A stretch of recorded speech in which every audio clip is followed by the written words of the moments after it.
Stepfather kicked me out during grandmother's medical emergency because his new wife was uncomfortable. I got revenge by ruining their anniversary party online and found out she was a thief. And liar.I2OF need advice about a situation with my stepfather Mark, 45M, and his wife Georgia, 38F. This is complicated, so bear with me. My biological father died in a construction accident when I was 3. My mom, Jennifer, 42F, remarried Mark when I was 7. Mark adopted me legally and became the only father I knew. My mom worked double shifts as a nurse to help support us while Mark built his plumbing business. From nothing, we were a tight family. Unique for years.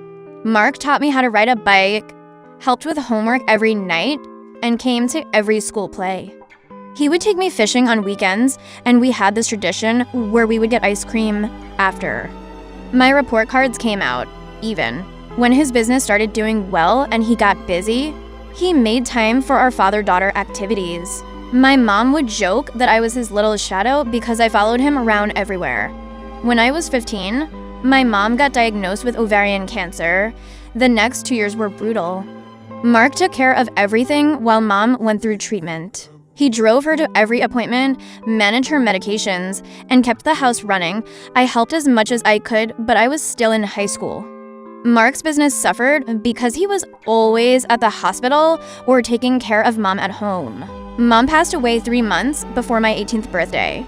Mark was destroyed. He barely ate, stopped showering regularly, and his business almost went under because he couldn't focus. I tried to take care of him, but I was dealing with my own grief and getting ready to start college.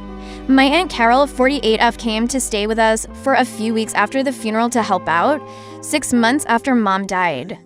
Mark started going to a grief support group. That's where he met Georgia. She had lost her first husband in a motorcycle accident 2 years earlier. They started talking after meetings and then going for coffee. Mark seemed to come alive again when he talked about Georgia. He started eating properly and taking care of himself. I was actually happy that Mark found someone. I was heading to college and worried about leaving him alone. Georgia seemed nice enough. When I met her, she was polite to me and didn't try to replace mom or act like she was my new mother. She had her own job as a dental hygienist and her own apartment. Mark and Georgia dated for 8 months before they got married.